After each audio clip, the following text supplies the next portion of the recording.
Moving on to our neighborhood, whereas Pakistan is battling through its worst economic crisis, Prime Minister Shehbaz Sharif has sent strict instructions to the Ministry of Foreign Affairs. Sharif has directed the Foreign Office to cut the number of foreign missions and has asked them to also reduce their offices, staff and other expenditures as they aim to cut down expenses by 15%. Now, Sharif has directed that a well-considered proposal in this regard must be submitted to his office within 2 weeks. Remember, Pakistan is in dire need of funds as it is battling a worsening economic crisis and with the country's foreign exchange reserves dropping to around $3 billion, barely enough to even cover 3 weeks of controlled imports. Now, CNN News 18's Poonam Burde spoke to a panel of guests on the current economic situation in Pakistan. Listen in.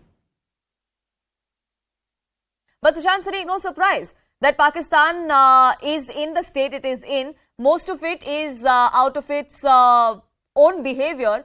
And even as they keep cutting down expenditure on multiple fronts, they have no money for feeding the soldiers now, as we are reporting. They have no money for their embassies abroad. Several ministers are going without salary for months. But they clearly have money to keep the army going, to keep a certain section just to protect terror groups and terrorists on their soil. Yeah, and that's not surprising because that is what the Pakistani state is all about. Some people, it's nothing novel what I'm going to say, that most states have an army. Pakistan is an army with a state. And that's been there for ever since Pakistan has come into creation. So the army gets the primacy. The objectives or the policies of the army get a primacy. And terrorism is one of their prime, foreign policy instruments. Number one. Number two, it is increasingly becoming a kind of a revenue generator for them. Because the more terrorism there is, the more they can show that, the world needs to come and give them money. Otherwise, the terrorists will take over. So I think there is a method to this madness. But I think it is also important to understand how deeply embedded this whole jihadist philosophy is in Pakistan.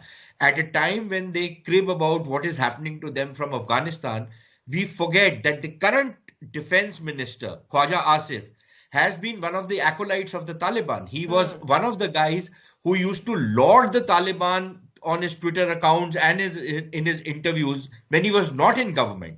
He used to take pot shots at the Americans and at the other Western forces in Afghanistan when attacks were happening or when negotiations were taking place. Now, this man is the defense minister and he has now gone to negotiate with the Taliban about peace in Pakistan. So you can understand how messed up the whole system is. And it's interesting, sorry to interrupt you there, but it's interesting that you speak of Khwaja Asif. He has come out on television in Pakistan, blamed the former ISI DG. He says Faiz Hamid is responsible for the rise of the TTP.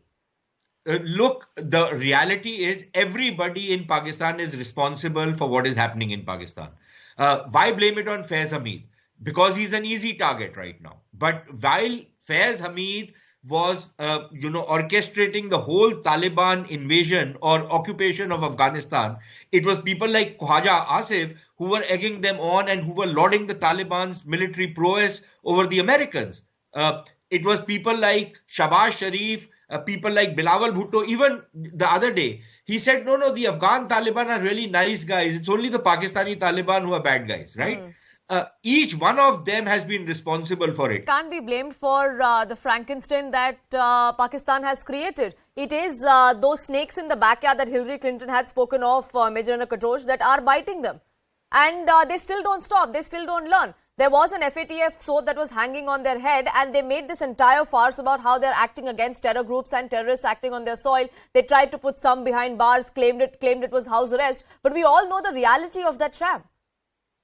Yes, absolutely. You see, this is not something, the problem which Pakistan is facing is not something which has happened in the last 3 to 6 months. It is something which originated more than 30 years ago. And every year it has started becoming worse and worse. It is just recently, in the last 2 to 3 years, that the impact has become far greater. Firstly, because of the 2 years of the COVID pandemic, and then the floods which Pakistan has received last year. Now, the cumulative effect of their policies on terrorism or in giving support to terrorism as a tool of foreign policy. One, the political discord which is taking place in the country. Two, and their faulty economic policies. All of them have come together, which is why Pakistan is in this mess. And as I had mentioned earlier in one of my programs, they have crossed the tipping point. Now, even good governance will not get them back. So they are in a very, very serious situation. And if with the best of efforts and the best of governance, they will be in a quagmire for the next 5 to 10 years. After that, if they don't get good governance, I'm afraid they will be out.